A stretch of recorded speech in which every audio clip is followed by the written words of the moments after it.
They told her to endure the pain. Her own mother sold her to a vampire for $3 million, calling her worthless, disposable, a burden that finally had value.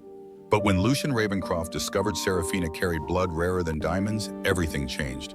In 72 hours, she went from invisible waitress to the most powerful woman in You Boston's may now kiss the supernatural elite. bride. This I is now how she made them pronounce you all kneel. husband and wife. The rain in Boston always felt like a warning. But tonight, standing in the crumbling brownstone on Marlborough Street, Serafina Devereaux understood it was something worse.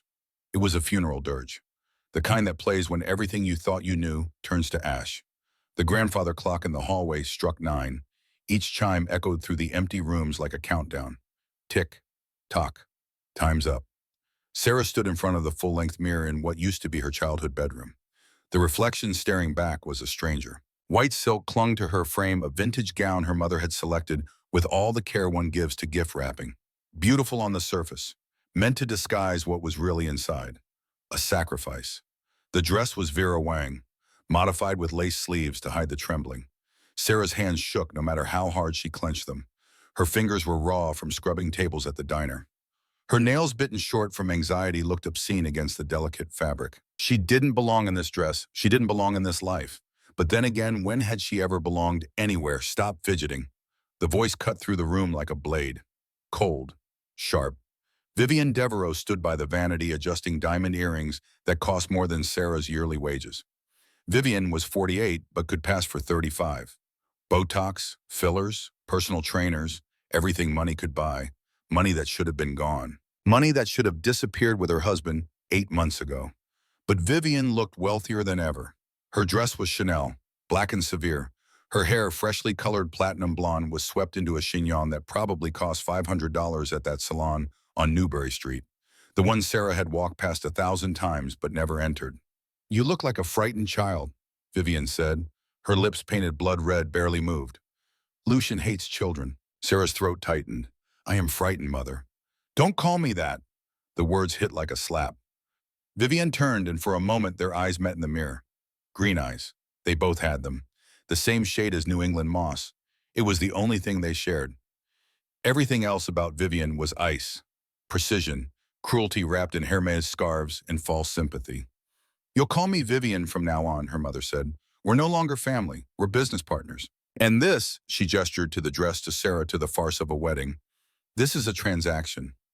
Sarah felt the bile rise in her throat. He's not human. Everyone says he's a monster. That he killed his last. I don't care what he is. Vivian stepped closer. Her perfume, something French and expensive, filled Sarah's lungs like poison. "Listen to me very carefully. Your father left us with nothing. Nothing. Do you understand? This house is mortgaged to the foundation. The bank is circling. We have no assets, no income, no future." It was a lie. Sarah didn't know it yet, but it was a lie. "Lucian Ravencroft owns half of Boston," Vivian continued. Her manicured nails dug into Sarah's shoulders. "He cleared our debt. All of it. He saved us. And all he asked for in return was a companion." "A companion?" Sarah choked out a bitter laugh. "You mean a blood bag. You're sending me there to be bled."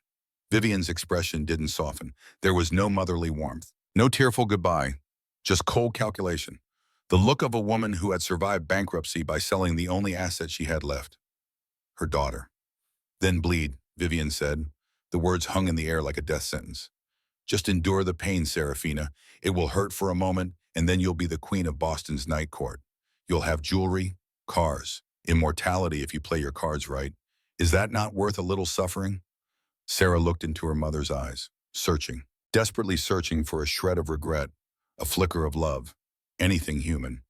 She found nothing. "Just endure it," Vivian repeated. Her hand smoothed the veil over Sarah's face, erasing her, making her invisible. "Don't fight him. Don't scream. It annoys them. Just let it happen. By morning we'll be safe. We, not you. We." The door opened. Jackson, their aging butler, a man so deeply in debt to Vivian, he couldn't leave, cleared his throat. His eyes were kind, apologetic. But his hands were tied just like Sarah's. "The car is here, Mrs. Devereaux," he said quietly. "Mr. Ravencroft's driver is waiting." Sarah felt the floor tilt beneath her feet. This was real. This was happening. She wasn't walking down an aisle. She was walking to the gallows. 8 months earlier, Thomas Devereaux had been alive. Sarah remembered that morning with painful clarity. November 3rd. The leaves outside had turned crimson and gold. Her father had been sitting at the breakfast table reading the Globe, drinking black coffee, his reading glasses perched on his nose. He looked tired, number, exhausted. Dad, Sarah had set down her backpack. She'd been 22, then finishing her last semester at Boston University on a scholarship. Are you okay? Thomas had looked up. His eyes, the same green as hers, had been bloodshot. Worried. I'm fine, sweetheart. But his hands shook as he folded the newspaper. Just some business matters. Nothing for you to worry about. He'd hugged her then, tight, tighter than usual, like he was saying goodbye. That afternoon, Sarah had gone to class, ancient literature. She'd been taking notes on Medea when her phone buzzed. Vivian's bawling, calling. Vivian never called during the day. Come home, now. The line went dead. Sarah had run. She'd left her books, her bag, everything. She'd sprinted through campus, caught the T, pushed through crowds. Her heart hammering the entire time. Something was wrong. Something was terribly, horribly wrong. When she'd burst through the front door, Vivian had been sitting in the parlor. Composed, dry-eyed. A police officer stood beside her, hat in hand. I'm so sorry, miss, the officer had said. Your father passed away this afternoon. Heart attack. The paramedics did everything they could.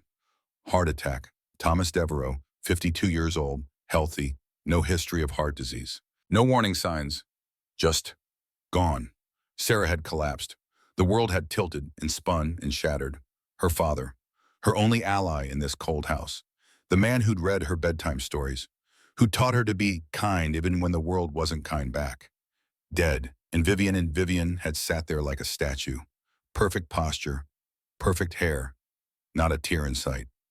These things happened, she'd said later after the police left. The doctor said it was quick. He didn't suffer. But something in Sarah's gut had twisted. Something felt wrong. The funeral had been small. Thomas had few friends. Vivian had made sure of that over the years. She'd isolated him, controlled him, turned him into a ghost in his own home. After the burial, Vivian had immediately begun talking about money, about debt, about how the life insurance wouldn't pay out because Thomas had been under investigation for suicide. Suicide. The word had made Sarah physically ill. Your father was depressed, Vivian had explained, her voice flat, clinical. The insurance company thinks he did this to himself. They're denying the claim. We're getting nothing. Worse than nothing, we're drowning in debt. And Sarah had believed her. Why wouldn't she? Vivian was her mother. For 8 months, Sarah had lived in hell. She dropped out of school, took 3 jobs, waitressing at the diner on Cambridge Street, cleaning offices at night, weekend shifts at a bookstore in Harvard Square. She'd sent every penny home, trying to save the house, trying to keep them afloat. All while Vivian complained, this coffee is cold. You forgot to buy the good bread. You're never here. What kind of daughter are you? Sarah had taken it all. The verbal abuse, the blame, the constant reminder that she wasn't enough, could never be enough. Because she thought they were broke. She thought her mother was suffering. She thought they were in this together. She'd been so catastrophically wrong. The Bentley was black, obsidian black, the kind of vehicle that swallowed light. Sarah climbed into the back seat, her dress rustling like funeral shrouds. The leather was butter soft, heated. The interior smelled of expensive cologne and something else, something metallic. Blood. The driver didn't speak.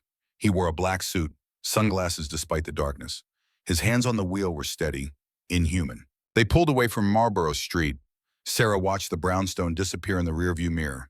Vivian stood on the front steps, watching, not waving, just watching, making sure the product was delivered. The drive took 40 minutes. Out of the city, through winding roads lined with bare trees that looked like skeletal fingers reaching for the sky. The rain had intensified. It hammered against the windows. The windshield wipers moved in hypnotic rhythm. Swish, swish, swish. Sarah clutched her bouquet, blood-red roses. The thorns had already pierced through her white gloves. She could feel the sting. See the small spots of crimson blooming on the satin. How fitting. She was bleeding before she'd even arrived. The gates appeared suddenly. Wrought iron, 15 feet tall. They opened silently as the Bentley approached. No guard, no intercom, just smooth supernatural efficiency. Beyond the gates, the estate stretched like something out of a Gothic novel. Ravencroft Manor. It wasn't decrepit or crumbling like in the stories. It was pristine, powerful. A sprawling stone mansion with arched windows that glowed with warm light. Gardens even in winter that looked meticulously maintained. This wasn't the lair of a monster. This was the palace of a king. The car stopped at the entrance. The driver opened her door. Sarah stepped out. The air here was different, colder, sharper. It smelled of pine and earth and something ancient, something that predated the city, predated civilization itself. The front doors opened. A man stood there. Not Lucian, someone else. He was tall, silver-haired despite looking only 40, impeccably dressed in a butler's uniform. His eyes were kind, human, tired. "Miss Devereux," he said with a slight British accent. "Welcome to Ravencroft Manor. My name is Edmund. I'll be seeing to your comfort this evening." Comfort, what a grotesque word. "Where is he?" Sarah's voice came out stronger than she expected. "Where's Lucian Ravencroft?" "Waiting for you in the blue room," Edmund replied. "The ceremony will begin shortly. Please follow me." Sarah had no choice. She followed Edmund through the entrance hall. It was breathtaking. Marble floors, a chandelier made of what looked like actual diamonds, paintings on the walls, old masters, probably originals. The wealth here wasn't just money, it was centuries, dynasties, power that had compounded like interest. They passed through corridors lit by candles, hundreds of them, flickering, casting dancing shadows that looked almost alive. Finally, Edmund stopped at a pair of double doors. "He's inside," Edmund said. Then quieter. "For what it's worth, miss, you're braver than you know." Before Sarah could respond, he opened the doors and retreated. Sarah stepped inside. The blue room was intimate, a private library, floor-to-ceiling bookshelves, a fireplace with flames crackling orange and gold, Persian rugs, leather chairs. And standing by the window, looking out at the rain-soaked grounds, was Lucian Ravencroft. He didn't turn immediately. Sarah had time to observe. He was tall, easily 6'3", broad shoulders beneath a bespoke black suit. His hair was dark, almost black, swept back from a face that was all sharp angles and aristocratic lines. He looked like he'd been carved from marble. Beautiful in the way a blade is beautiful. Dangerous. Precise. When he finally turned, Sarah's breath caught. His eyes were silver, not blue, not gray. Silver, like mercury, like moonlight on steel. They locked onto her with the intensity of a predator sizing up prey. "Miss Devereux," his voice was deep, smooth as expensive bourbon, but underneath there was something else. Power, authority, the kind that made you want to kneel even if every instinct screamed to run. Sarah forced herself to stay standing.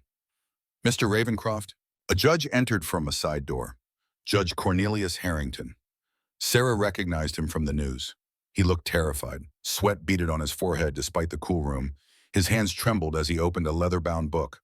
This wasn't a wedding. It was a binding. Harrington rushed through the ceremony, stumbling over Latin phrases, ancient words that tasted of blood oaths and supernatural contracts. There were no vows of love, no in sickness and in health, just legal jargon and archaic promises. "Do you, Lucian Ravencroft, take this woman as your bound consort?" Lucian's eyes never left Sarah. "I do." "And do you?" Harrington's voice cracked. "Do you, Seraphina Devereux, submit yourself to the House of Ravencroft?" Sarah thought of her mother, standing on those steps, cold, unfeeling, just endure the pain. She thought of her father, dead 8 months, buried without justice. She thought of the life she'd never have, the dreams she'd sacrificed, the person she'd been before everything shattered. "I submit," Sarah whispered. The words tasted like ash. Harrington slammed the book shut. He practically ran from the room, leaving behind a signed certificate. Proof of ownership. Proof that Seraphina Devereux no longer belonged to herself. The door clicked shut. Silence descended. The fire crackled. The rain drummed against the windows.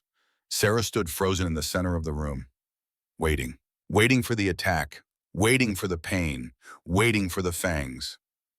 "You're shaking," Lucian said. It wasn't an accusation, just an observation. "I'm cold," Sarah lied. "No."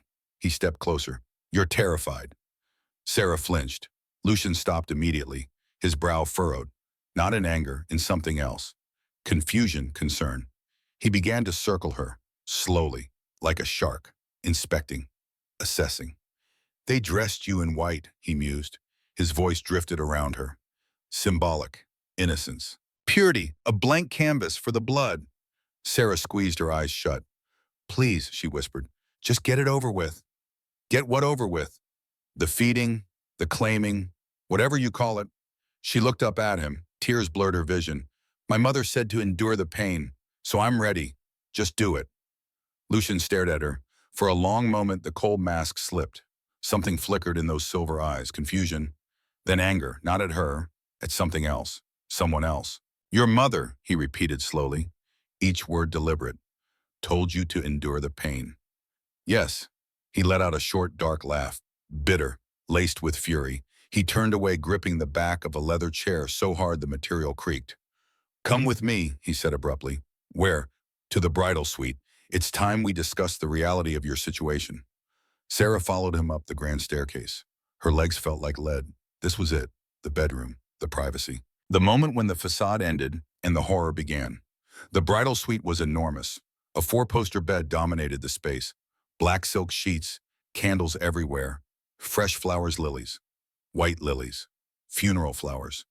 Lucian closed the door behind them, locked it. The sound made Sarah jump. She backed away until her legs hit the bed. She sat clutching the duvet, bracing herself. Lucian removed his jacket, tossed it onto a chair, loosened his tie. He walked toward her. Sarah tilted her head to the side, exposing her neck, just like she'd practiced in the mirror. The jugular. Vivian had been specific. Give him the jugular, it's faster. Sarah closed her eyes, waited for the bite. Instead, she felt his hand, cool fingers, not freezing, just slightly cooler than human. They touched her chin, gently, tilting her head back up, forcing her to look at him. Serafina, he said. His voice had dropped. Dangerous, quiet. Open your eyes. She did. Lucian was leaning over her. His hands rested on the bed on either side of her hips, trapping her. But his mouth was closed. No fangs, no hunger in his expression, just intensity. Who told you there was a debt? He asked. Sarah blinked. What? The debt, Lucian repeated. His eyes burned into hers. The reason you're here. Who told you your father owed me money? My mother. She showed me the papers, the bank notices. She said you bought the debt and the price was me. Lucian pushed himself off the bed. He began to pace, running a hand through his dark hair. He looked furious. Not at her. Never at her. At Vivian. Lies, he growled. What? Lucian stopped pacing, turned to face her. I did not buy your father's debt, Serafina. Your father died with a surplus. He had a life insurance policy worth $10 million. The words didn't make sense. 10 million. Sarah shook her head. That's impossible. We've been living on scraps. Mother said the insurance didn't pay out because it was suicide. It wasn't suicide, Lucian's voice was steel. It was a heart attack, and the insurance paid out 3 days after the funeral. He walked to a safe hidden behind a painting on the wall, an original Monet. He spun the dial, opened it, pulled out a thick manila folder. He tossed it onto the bed beside her. Read it. Sarah's hands trembled as she opened the folder. The first document was a bank transfer receipt. $10 million, deposited into an offshore account in the Cayman Islands. The account holder's name, Vivian Devereaux. Sarah's vision blurred. She flipped to the next page. A contract between Vivian Devereaux and Lucian Ravencroft.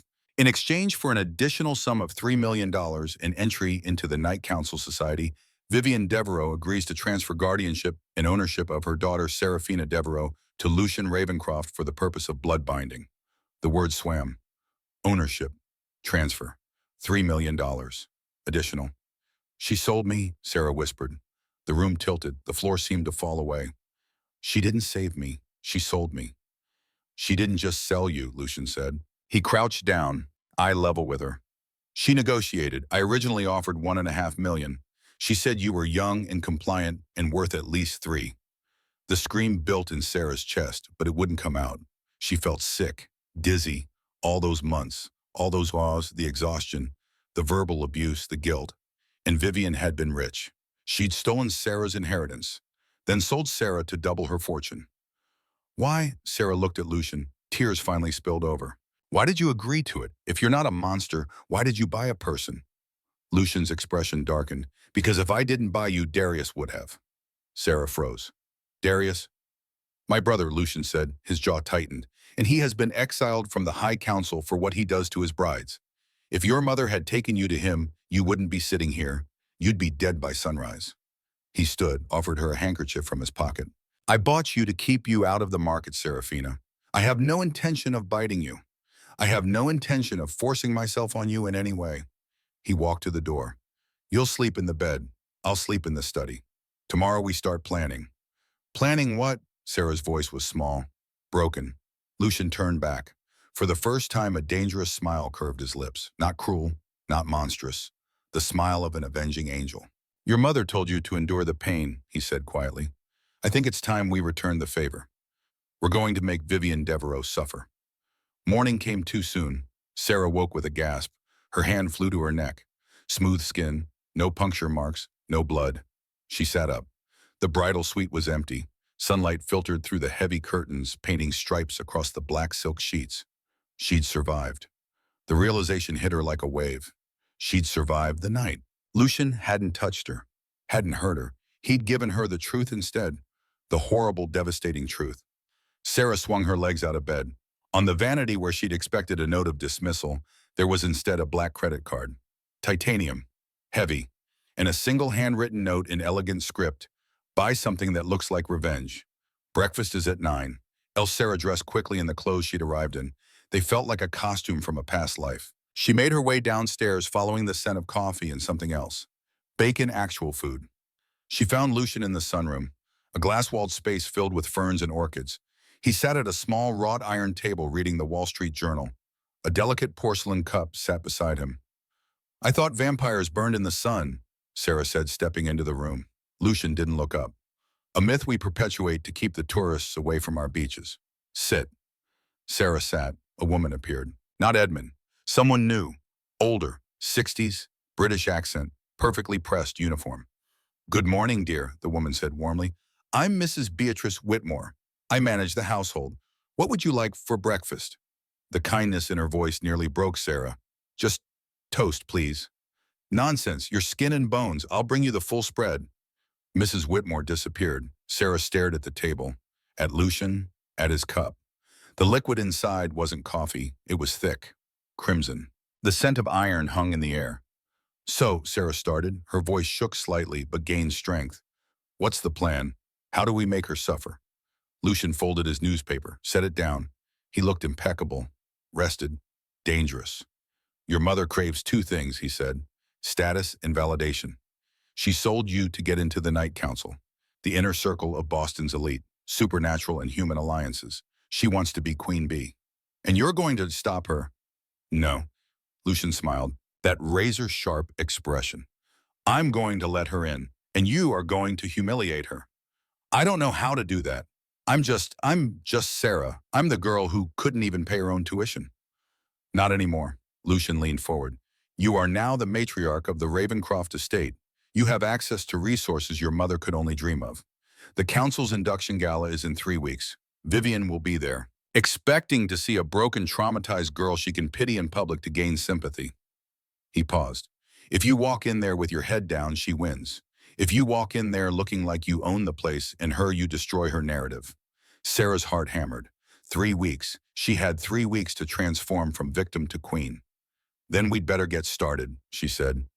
Lucian's smile widened. That's my girl. Outside, the rain had stopped. Sunlight broke through the clouds, painting the gardens gold. And for the first time in 8 months, Serafina Devereaux felt something she thought she'd lost forever.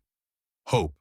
But she didn't know, couldn't know, that in 3 weeks everything would culminate in fire and blood, that her mother would scream her name in front of Boston's elite, that she'd stand in a warehouse with a knife in her hand, making the choice between mercy and vengeance. The story was just beginning. And the real lessons were about to start. 3 weeks can change everything. 3 weeks ago, Serafina Devereaux had been a waitress. Invisible, disposable, worth nothing to the woman who gave birth to her. But today she was learning to become a queen. The library at Ravencroft Manor smelled of old leather and possibility. Sarah sat at the mahogany desk surrounded by books that cost more than most people's cars. Vampire politics, supernatural hierarchies, the intricate web of alliances that governed Boston's night world. Mrs. Beatrice Whitmore stood beside her silver tea service gleaming on the tray. Posture, dear, Mrs. Whitmore said gently. Shoulders back, chin level. Never apologize with your body. Sarah straightened. Her back ached. They'd been at this for hours. Why does any of this matter? Sarah asked, frustration creeping into her voice. I'm not really one of them. I'm just... You are Lady Ravencroft. Miss Whitmore's tone was firm but kind. whether you feel it or not. And in 2 weeks, you'll walk into that ballroom and prove it. Not for them, for yourself. Sarah looked down at her hands, still rough from years of scrubbing dishes. The manicure they'd given her yesterday couldn't erase the calluses, the evidence of the life she'd lived. "I don't know if I can do this," she whispered. Mrs. Whitmore set down the teapot, pulled up a chair, sat beside Sarah like an equal, not a servant. "May I tell you something, dear?" Sarah nodded. "I've worked for the Ravencroft family for 30 years, Mrs. Whitmore said. I've seen Lucian bring home dozens of guests, business associates, politicians, even a few royals. Not once, not in 3 decades, have I seen him look at anyone the way he looks at you." Sarah's breath caught. "He doesn't look at me any special way." "Oh, but he does," Mrs. Whitmore smiled. "Like you're the first sunrise he's seen in 400 years. Like you matter. Not because of what you can give him, but because of who you are." She patted Sarah's hand. "Your mother was wrong about you, Serafina. You're not worthless. You're extraordinary. And by the time the gala is over, everyone will know it." The days blurred together in a rhythm of transformation. Mornings with Mrs. Whitmore, learning etiquette, how to hold a teacup, how to navigate social hierarchies, the difference between a viscountess and a duchess, which fork to use for oysters. Afternoons in the library, reading, absorbing, understanding the supernatural world she'd married into. Evenings with Lucian. He taught her after sunset, when his power was at its peak. They didn't train in combat. Sarah wasn't a fighter, but she was smart, observant, empathetic. And Lucian showed her how to weaponize those gifts. "Watch their hands," he instructed one night. They stood in the portrait gallery. Paintings of Ravencroft ancestors stared down at them. When someone lies, they touch their face, their throat. They fidget. He demonstrated, touching his collar. When someone's afraid, their pupils dilate. They lean back, create distance. "What about when they're telling the truth?" Sarah asked. "Eye contact, stillness. They don't need to convince you. The truth holds its own weight." Sarah practiced. She watched Edmund negotiate with vendors, observed Mrs. Whitmore managing staff, studied the way power flowed through simple interactions. One evening, she found herself in Lucian's study. He was at his desk, working through contracts, legal documents for Cross Industries, his corporation, the legitimate face of his empire. "Can I ask you something?" Sarah said from the doorway. Lucian looked up. "Always." "Why did you really buy me?" The question hung between them. Lucian set down his pen, leaned back in his chair. "The truth, please." "Because I saw the listing your mother put out," he said quietly, "through the broker channels. And the description she wrote made my blood run cold." He stood, walked to the window. "She listed you like livestock. 23, compliant, childless, no family ties. Perfect for feeding or binding. She sent photos, medical records, your school transcripts, like you were a product." Sarah felt sick. "I knew Darius would bid," Lucian continued. "He's been looking for someone like you for years. Young, kind, easy to break. So I outbid him. Immediately. Shut down the auction before it could start." He turned to face her. "I bought you because the alternative was leaving you to him. And I wouldn't." "You saved me," Sarah whispered. "No." Lucian's eyes met hers. "I gave you a choice. What you do with it, that's up to you." 2 weeks into her transformation, Sarah made a discovery. She was exploring the manor. Mrs. Whitmore had encouraged it. "Know your home, dear. Every corridor, every room. A queen knows her castle." Sarah found herself in the East Wing, an older section. The wallpaper here was Victorian, faded burgundy with gold filigree. The air smelled of dust and time. One door stood slightly ajar. Sarah pushed it open. Inside was a bedroom, frozen in time. A child's room, pink curtains, a canopy bed, toys on shelves, a rocking horse in the corner. But everything was covered in dust, untouched for decades. On the nightstand, a photograph in a silver frame. A little girl, maybe 8 years old, dark hair, silver eyes, smiling at the camera, and behind her a younger Lucian, his hand on her shoulder, love evident in every line of his face. Her name was Isabella. Sarah spun around. Lucian stood in the doorway, his expression unreadable. "I'm sorry," Sarah stammered. "I didn't mean to intrude.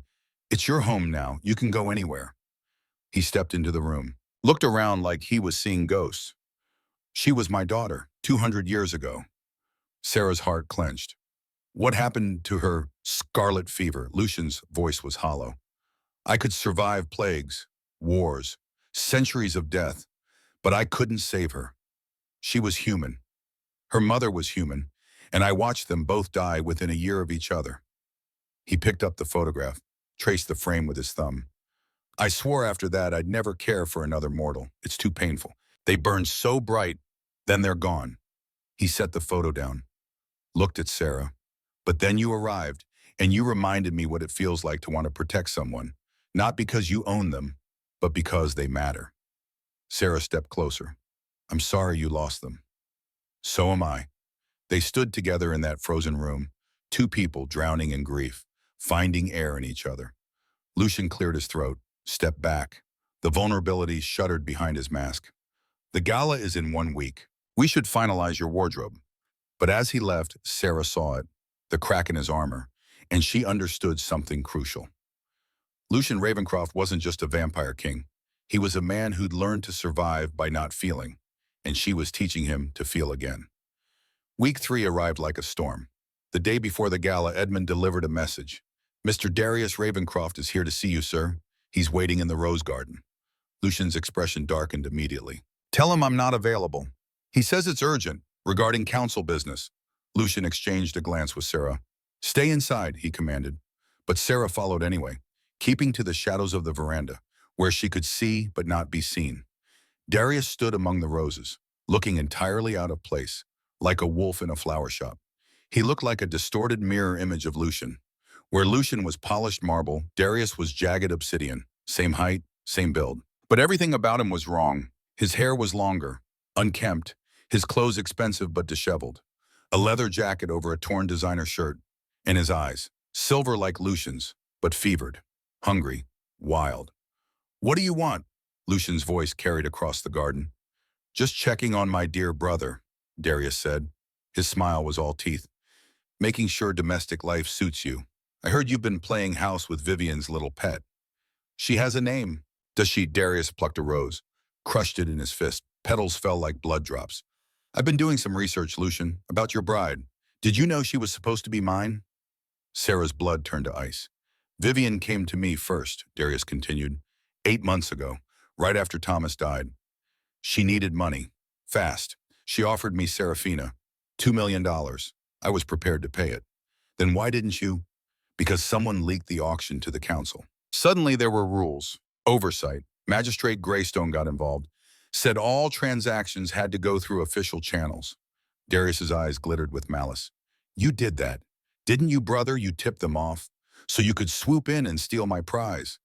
I didn't steal anything, Lucian said coldly. I saved her from you. Saved? Darius laughed. Is that what you call it? How noble. And here I thought you just wanted to fuck her. The air pressure changed. Lucian moved so fast Sarah barely saw it.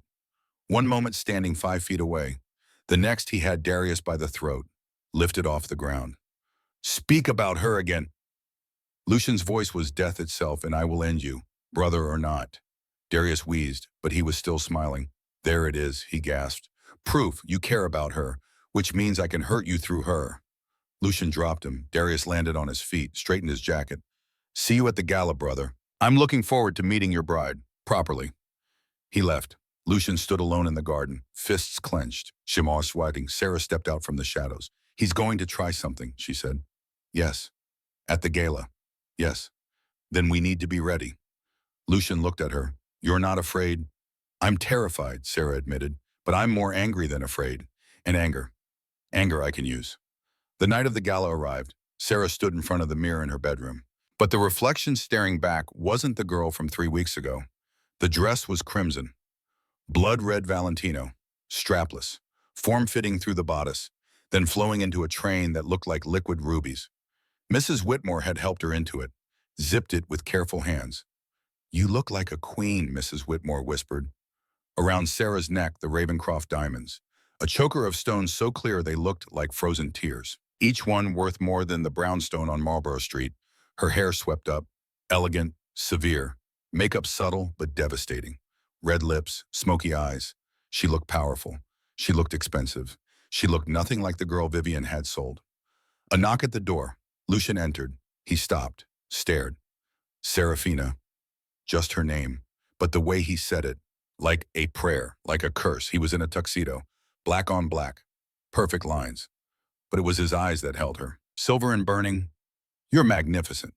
I'm terrified, Sarah admitted again. Good. He stepped closer, offered his arm. Terror means you're still human, still alive. Hold on to that. They walked down the staircase together. Edmund waited at the door, his eyes bright with emotion. You'll knock them dead, miss. Let's hope not literally, Sarah murmured. The Bentley was waiting, but tonight Lucian drove. Just the two of them. As they pulled away from Ravencroft Manor, Sarah looked back. Mrs. Whitmore stood at the window, watching, like a mother sending her daughter to war. The Crimson Ballroom was housed in a historic building in Back Bay. From the outside, it looked like any other brownstone. But inside existed a world most humans never saw. The supernatural elite of Boston, vampires in tuxedos, werewolves uncomfortable in formal wear, witches with jewels woven into their hair, and humans. The ones wealthy or connected enough to know the truth, to trade with monsters. Sarah and Lucian arrived fashionably late. The red carpet was literal. Crimson velvet. Photographers lined both sides. But these weren't TMZ. They documented the hierarchy, the power structure. For archives kept in vaults beneath the city. Lucian stepped out first, buttoned his tuxedo jacket, then offered his hand to Sarah. She took it, stepped into the flash of cameras, into the chaos. A hush fell. The Vampire King hadn't been seen with a consort in 50 years. Sarah kept her chin high, her face a mask of bored elegance, just like Lucian had taught her. They walked up the steps, ignoring shouted questions. Who is she? Where did she come from? Is this a political alliance? Inside the ballroom was breathtaking. Crystal chandeliers, marble floors, walls draped in silk. The air smelled of expensive perfume and something metallic. Blood wine served in crystal flutes. Legal. Sourced from willing donors. Sarah scanned the crowd and saw her. Vivienne Devereaux stood near the champagne fountain, holding court. She wore silver, a gown that made her look like a shimmering icicle, diamonds at her throat, her hair perfect, her laugh bright. She looked radiant. She looked rich. She looked like she was celebrating. Sarah felt heat rise in her chest. Vivienne spotted them. Her smile faltered, just for a fraction of a second, then widened into plastic perfection. She excused herself from her admirers, glided toward them. Serafina, Lucian. Vivienne beamed, reached out to grab Sarah's hands. Darling, you look like you've survived. Her hands were cold, clammy. Sarah didn't pull away, but she didn't squeeze back. Her hands remained limp, dead things. Mother, Sarah said. The word tasted like poison. Oh, look at you. Vivienne's voice dripped false concern, playing to the audience forming around them. I was so worried, darling. The first few weeks can be so taxing. She leaned in, lowered her voice to a conspiratorial whisper. Did you behave? Did you endure it? Sarah pulled her hands away, slowly, like touching something sticky. She looked Vivienne up and down, a slow, appraising glance, the kind Lucian had taught her. Endure it, Sarah laughed, light, airy, not reaching her eyes. Mother, why would I endure pleasure? Vivienne's face froze. Excuse me. Sarah stepped closer, invading Vivienne's personal space. You made it sound like torture. You didn't tell me Lucian was so generous. She touched the diamond choker at her throat. He gave me the Ravencroft diamonds this morning, just as a thank you for last night. Vivienne's eyes locked onto the necklace. Greed flashed openly across her face. She knew exactly what those stones were worth. He gave you those, of course. Lucian stepped up beside Sarah, wrapped a possessive arm around her waist. Serafina is a natural, Vivienne. You underestimated her. She wasn't made to be a victim. She was made to be a queen. Vivienne looked between them, confused. This wasn't the script. Sarah was supposed to be weeping, broken, begging to come home so Vivienne could play savior. Well, Vivienne stammered, recovering her composure. I'm just glad the arrangement is working out. Speaking of which, Lucian, the induction ceremony is in an hour. My sponsorship is secured. We'll see, Lucian said dismissively. Serafina, would you like to dance? I'd love to. They left Vivienne standing there, mouth slightly open, surrounded by witnesses who'd heard every word. On the dance floor, Lucian pulled Sarah close. The music was a slow waltz, haunting. You did well, he murmured against her ear. She looked at the necklace like she wanted to rip it off my neck. She probably does, but the night isn't over. Lucian's hand tightened on her waist. Look, 3 o'clock. Sarah turned her head slightly. Darius leaned against a pillar, watching them. He wasn't smiling. He was talking to a man in a dark gray suit. Distinguished. 50s, wire-rimmed glasses. Who is that? Sarah asked. Lucian's muscles tensed.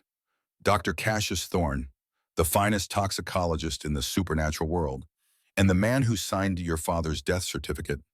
Sarah missed a step. Lucian corrected her instantly, kept them moving. My father's death certificate, Sarah hissed. Heart attack, officially. But Thorne doesn't deal in heart attacks. He deals in poisons that mimic them. The ballroom spun. You think she killed him? For the insurance money? I think, Lucian said, spinning her so she faced away from Darius. $10 million is a lot of money for a woman like Vivian. And I think she didn't work alone. The pieces clicked into place. Darius talking to the doctor. Vivian's wealth, the timeline. Darius and my mother, Sarah realized, they've been working together for at least 2 years, since before your father died. Sarah stopped dancing. They were in the middle of the floor, people watching, but she couldn't move. She killed him, she whispered, horror vibrating in her voice. She killed my father to get the money, and when she spent it all, she sold me to get more. Keep dancing, Lucian commanded, his voice sharp. Do not let them see you break. If you break now, they win. Sarah forced her feet to move. Tears burned her eyes, but she refused to let them fall. I want to destroy her, she said, the words tasting like copper. Good, Lucian said. Hold on to that, because the induction ceremony is starting, and we're going to object. The music stopped. A gong sounded, vibrating through the floorboards. The crowd parted. A stage at the front of the room. The High Council gathering. 5 figures in ceremonial robes, ancient, powerful. At the center, Magistrate Ashford Greystone. He looked like he'd been carved from driftwood. Weathered. Unyielding. Vivian walked toward the stage, head held high. This was her moment. Everything she'd sold her soul for. Lucian took Sarah's hand. Are you ready to burn her world down? Sarah looked at her mother, then at Darius, then up at Lucian. Hand me the match. The ceremony began. Magistrate Greystone's voice boomed without a microphone. Vivian Devereaux, you have petitioned the Night Council for entry. You have provided the requisite tithe. You have offered a blood-bound consort to the House of Ravencroft. Do you swear loyalty to the council? I swear it, Vivian said, her voice trembling with eager ambition. Then by the power vested in me, I object. The words were spoken softly, but they cut through the room like a guillotine blade. Lucian Ravencroft stepped forward, Sarah's hand firmly in his. The crowd gasped, parted like the Red Sea, creating an aisle between them and the stage. Vivian whipped around, eyes widening. Lucian, what is the meaning of this? You agreed. I agreed to accept Seraphina, Lucian said, his voice calm, deadly. I did not agree to let a murderer sit at my table. The word hung in the air. Murderer. Magistrate Greystone frowned. These are grave accusations, Ravencroft. You speak of the death of her husband. We determined that was irrelevant to council business. Not irrelevant, Lucian corrected. He reached into his tuxedo jacket, pulled out documents. Murder, premeditated, executed with Nightsbane toxin. A ripple of shock went through the room. Nightsbane was controlled, illegal for humans to possess. Only council assassins had access. That's a lie, Vivian shrieked, her composure shattering. He's lying. He's trying to cheat me out of my seat. Seraphina, tell them. Tell them how much I loved your father. Sarah let go of Lucian's hand. She felt every eye in the room on her. This was the moment. The script Vivian had written called for obedient victim. Sarah tore the script apart. She walked forward until she stood at the base of the stage, looking up at her mother. You didn't love him, Sarah said, her voice steady, amplified by the ballroom's acoustics. You loved the life he gave you. And when the money ran out, you liquidated him like an asset. Seraphina, Vivian's face contorted, rage replacing the mask. I did everything for you. I sold the house. I begged. I borrowed. You didn't borrow, Sarah interrupted. You poisoned him. Lucian has the bank records. $10 million, transferred the day after the funeral. And we know about Dr. Thorne. At the mention of the doctor, Vivian went pale. She stumbled back a step. Lucian threw the folder onto the stage. It slid across the floor, stopped at Magistrate Greystone's feet. Toxicology report, Lucian announced, signed by Dr. Cassius Thorne himself. who under significant pressure from my security team an hour ago admitted to selling Mrs. Devereaux the toxin. Greystone picked up the folder, read the first page, then the second. His expression didn't change, but the temperature in the room dropped 10 degrees. He looked up at Vivian. Is this true? It was Mercy, Vivian stammered, tears streaming, fake, calculated. He was depressed. He wanted to die. I just helped him. You helped him die, Greystone said, and then you sold his daughter to a vampire to cover your tracks and buy your way into power. He snapped his fingers. Two guards stepped out from the shadows. Massive, dark suits. No! Vivian screamed as they grabbed her arms. Darius, help me! You promised! The room went deadly silent. Every head turned. Sarah's heart stopped. She looked around frantically. Darius stepped out from behind a pillar, glass of wine in hand. He looked bored. I promised I'd get you an audience, Maggie, he said. I didn't promise I'd save you from your own stupidity. Vivian screamed, raw, animalistic. The guards dragged her off the stage. She kicked, thrashed, her silver heels scraping the marble. As they hauled her past Sarah, she lunged, nails swiping the air inches from Sarah's face. You ungrateful little wretch, Vivian spat. I should have suffocated you in your crib. Sarah didn't flinch. She watched her mother disappear through the back doors. Lucian stepped up beside her, placed a hand on her shoulder. It's done. Sarah let out a breath she didn't know she was holding. Will they kill her? No, Lucian said quietly. Death is too easy. She'll be exiled to the gray zones. No money, no status. She'll have to work for every meal. For a woman like Vivian, that's a fate worse than death. The music restarted, hesitant, the tension breaking. Sarah felt exhaustion hit her like a wave. I want to go home. We'll leave immediately. But as they turned, Sarah caught sight of Darius again. He was raising his glass to her, a mocking salute. And for the first time, Sarah noticed. The man standing next to him wasn't Dr. Thorne. It was Judge Harrington, the frantic judge from her wedding. And Harrington looked terrified. A chill crawled up Sarah's spine. The victory felt complete. But why was Darius smiling? They made it to the lobby, Lucian's hand firm on Sarah's back, guiding her through the crowd. The Bentley was waiting outside, engine running. They were 10 feet from the door when it happened. A hand grabbed Sarah's arm. She spun. Darius stood there, too close, his eyes wild. Leaving so soon, sister. He smiled. But we haven't had our dance yet. Let her go, Lucian warned. Or what? You'll make a scene at Greystone's gala. You just publicly destroyed a woman. I don't think you want more attention tonight. His grip tightened on Sarah's wrist. One dance, Serafina. That's all I ask, then you can run back to my brother's bed. I said, let her go. Lucian's voice had changed, lower, vibrating with something inhuman. Security was moving toward them, but not fast enough. Darius leaned in, whispered in Sarah's ear, Your mother and I had such plans for you. It's a shame Lucian ruined them, but don't worry, I'll get you back, one way or another. He released her wrist, stepped back, smiled at Lucian. See you soon, brother. Then he was gone. Lucian pulled Sarah toward the exit. They practically ran to the car. Edmund was driving tonight. He pulled away from the curb the moment they were inside. Are you hurt? Lucian asked, examining her wrist. Already bruising. I'm fine. He touched you. I'm fine, Sarah repeated. But she was shaking. They drove in silence, out of the city, into the darkness. The rain had returned, harder than before. It lashed against the windows. The world outside a blur. They were on the forest road, 5 miles from home, when the car swerved violently. Hold on, Edmund shouted. A gunshot. The front tire exploded. The Bentley skidded, spinning, out of control. Sarah screamed as the world tumbled. They slammed into the guardrail, metal shrieking, then stopped. Silence, broken only by the hiss of the radiator, the drumming rain. Serafina, Lucian's voice, urgent. Are you hurt? I think I'm okay. Stay down. The driver's door was ripped open, not opened, ripped. The steel groaned, snapped. A dark figure dragged Edmund out, threw him into the woods like a rag doll.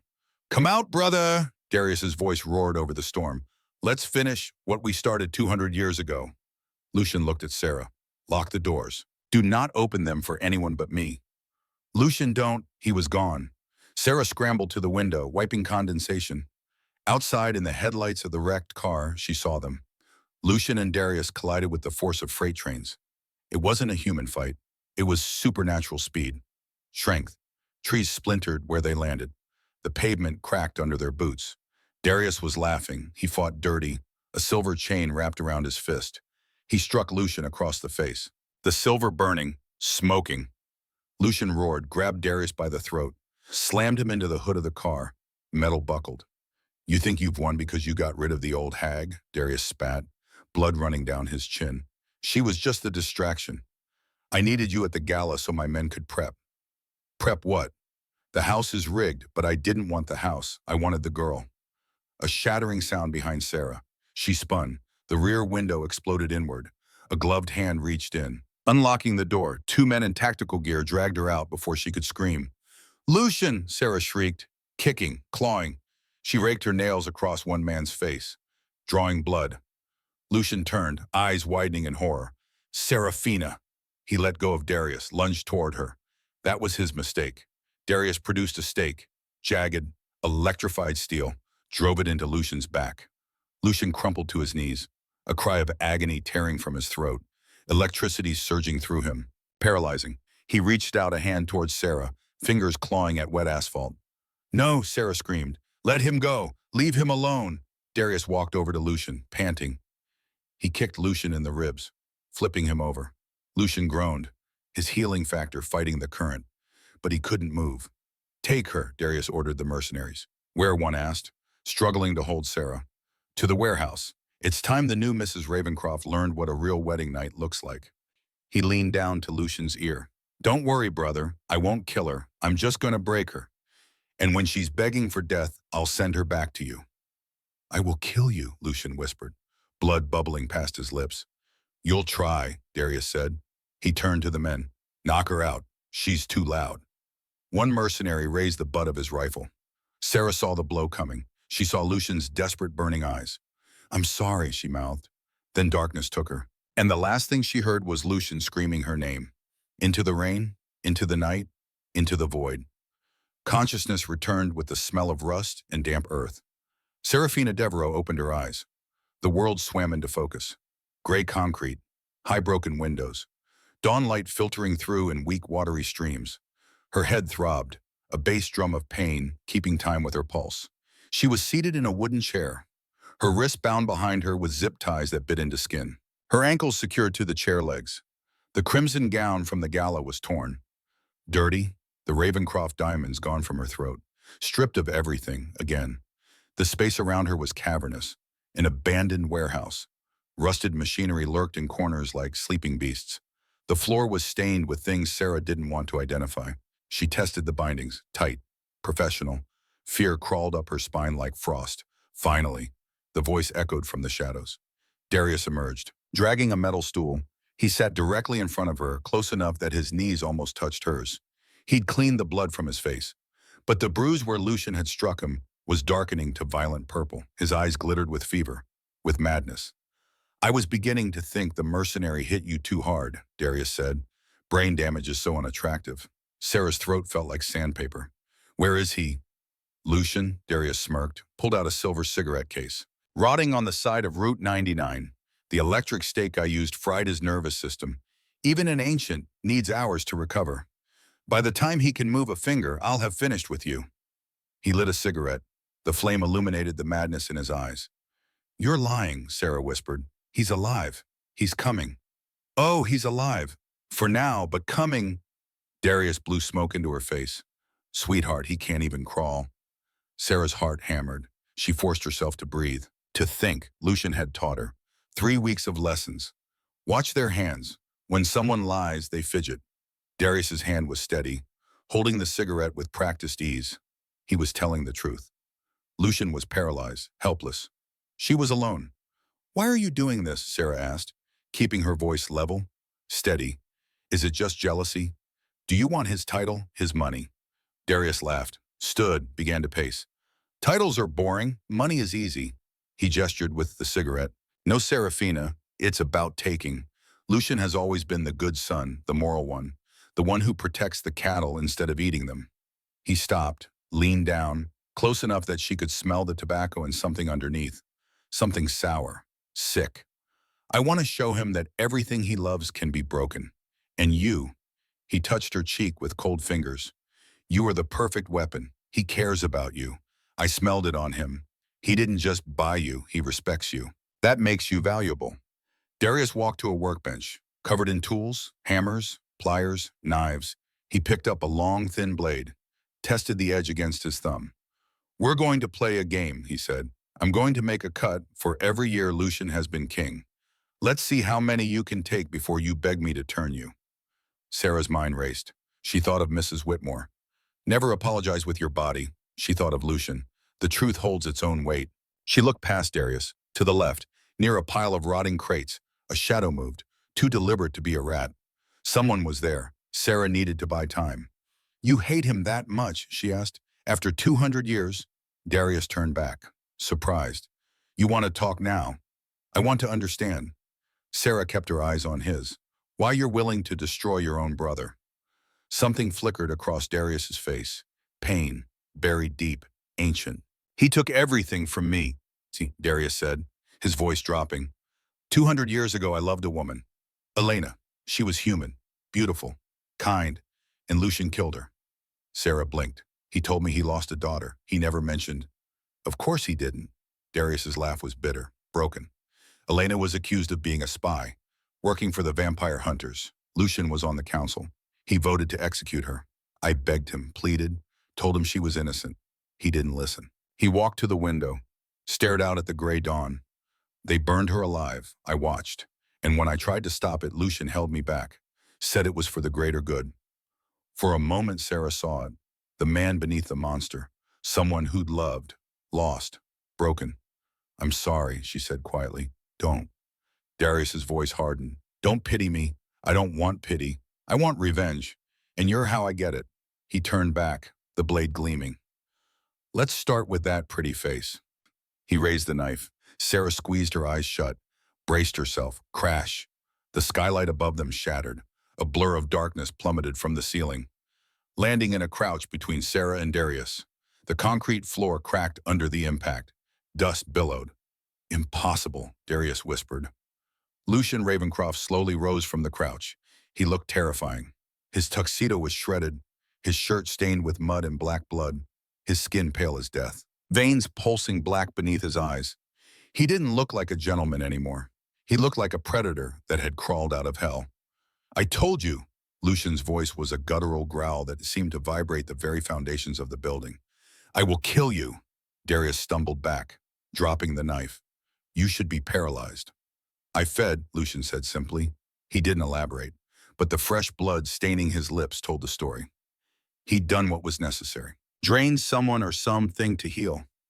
To get to her, Darius snarled, his shock replaced by feral rage. You think feeding makes you strong enough? I'm younger, faster, but I'm angrier. They collided. The fight was nothing like the one on the road. This was close quarters, brutal, visceral. Lucian caught Darius's punch in his open palm. The sound of bone meeting flesh echoed like a gunshot. He twisted Darius's arm. The snap of the radius echoed. Darius screamed, kicked out, caught Lucian in the stomach. Lucian crashed into the workbench. Tools clattered to the floor. Darius scrambled for a weapon, a heavy wrench, swung it at Lucian's head. Lucian ducked. The wrench smashed into the concrete wall. Sparks flew. They were moving too fast for Sarah to follow. Blurs of shadow and fury. She twisted her wrists against the zip ties. Ignoring the skin tearing, the plastic loosened, slightly. Come on, Lucian tackled Darius.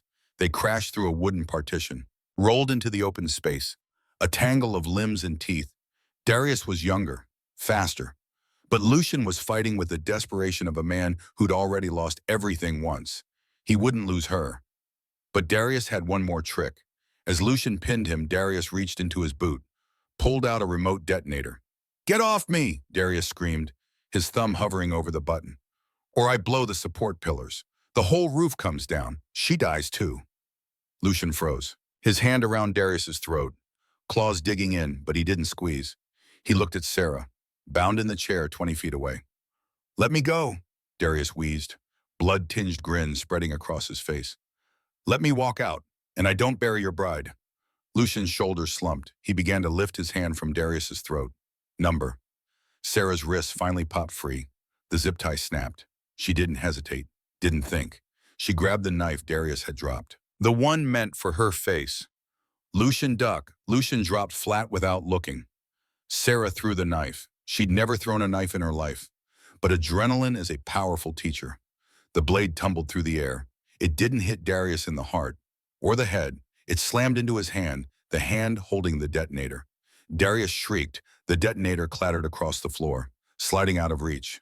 Lucian didn't waste the second chance. He lunged, not to capture, to end it. He grabbed Darius by the jacket, lifted him, threw him. Darius flew across the room, crashed through the rusted railing of a catwalk. An open elevator shaft yawned below, plunging into darkness, into the flooded basement stories below. Darius flailed, fingers scrabbling against the edge. "Brother, help me!" Lucian walked to the edge slowly, deliberately. He looked down at the brother who had tormented him for a century, the brother who had threatened the only light he'd found in decades. "The brother you knew died 200 years ago," Lucian said coldly. He stepped on Darius's fingers. Darius fell. His scream echoed down the shaft, fading into a wet, heavy splash far below. Then, silence. Lucian stood there, chest heaving, staring into the darkness. Then he turned, ran to Sarah. "Serafina." He fell to his knees beside her chair, his hands trembling as he pulled a knife from his boot. "Cut the ropes binding her legs. Did he hurt you? Tell me he didn't touch you." Sarah looked at him, saw the fear in his eyes. Not fear of Darius, but fear of losing her. "I'm okay," she whispered, though she was shaking violently, adrenaline fading. "You came back. I will always come back." Lucian swore. He pulled her into his arms, held her so tightly it almost hurt. Sarah buried her face in his ruined shirt, smelling blood and rain and the scent that was distinctly him. "I'm sorry," Lucian murmured against her hair. "I promised to protect you, and I failed." Sarah pulled back, framed his face with her hands, looked at the blood on his lips, the darkness in his eyes, and she didn't see a monster. She saw her partner. "You didn't fail," she said firmly. "We saved each other." She kissed him. It wasn't tentative, wasn't a kiss of submission. It was a kiss of claim. It tasted of iron and rain, fierce, desperate. When they broke apart, Lucian rested his forehead against hers. "Let's go home, Serafina." But they couldn't leave yet. Edmund stumbled in from outside, bruised, bleeding, but alive. "Sir, miss, are you—" "We're fine," Lucian said. "Get the car if it's drivable." "It's totaled, sir, but I've called for backup." Within 20 minutes, 3 black SUVs arrived, Lucian's security team. They swept the warehouse, found the mercenaries Darius had hired, all unconscious, some already fleeing. One remained. A young man, couldn't be more than 25. He sat against a crate, hands raised, terrified. "Please," he begged. "I didn't want to be here. Darius said if I didn't help, he'd kill my sister. Please." Sarah walked over to him, slowly. Lucian moved to stop her. She shook her head. She crouched down, eye level with the young vampire. "What's your name, Marcus?" "Marcus Webb." "Where's your sister now, Marcus?" "At home, in Cambridge. She doesn't know anything about this." Sarah studied him. His hands weren't just raised, they were shaking. His eyes were bloodshot, not from violence, from crying. "Watch their hands. When someone lies, they fidget." Marcus's hands were steady, even in terror. He was telling the truth. "Let him go," Sarah said. Lucian's security team looked shocked. "Miss Ravencroft, he participated in, under duress. Let him go." Sarah stood, looked at Lucian. "Please." Lucian stared at her, then nodded. "You heard her. Release him."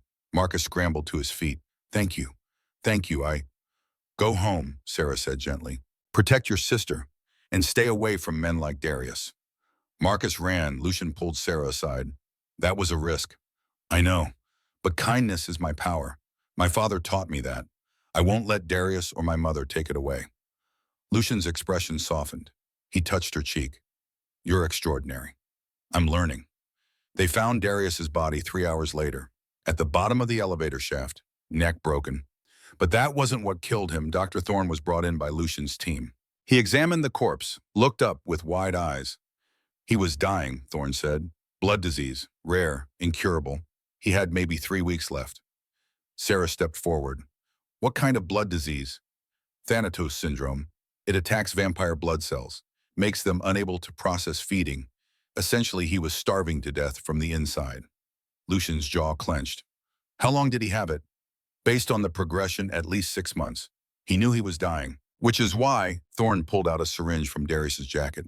He was carrying this, a massive dose of chelating agents. He was planning to take Miss Devereaux's blood, force a transfusion. Sarah's stomach turned. Would that have worked? No, it would have killed him faster, but it might have bought him a few days. Desperation makes people do terrible things. Lucian looked down at his brother's body, his expression unreadable. He was trying to save himself, Lucian said quietly. And he thought I was the obstacle, not the disease. Sir, one of the security team called. We found something else. In Darius's warehouse office, they discovered files. Hundreds of pages. Communications with Vivian going back 2 years. The affair, the plan to kill Thomas, the insurance scheme, Vivian's promise to deliver Sarah to Darius in exchange for money and council access. Everything documented.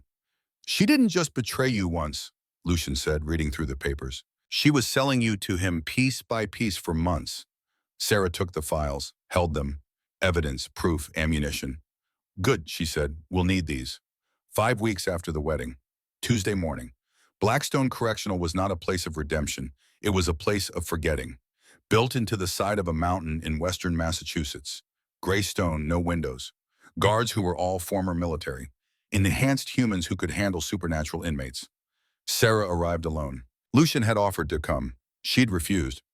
This is something I need to do myself. The visiting room was sterile. White walls, metal table, 2 chairs. Sarah sat, waited.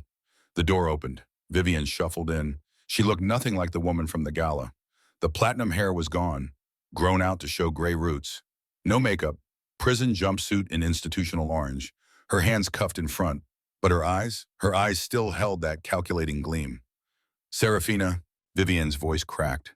You came. She sat across from Sarah, reached out as if to take her daughter's hands. Sarah kept her hands in her lap.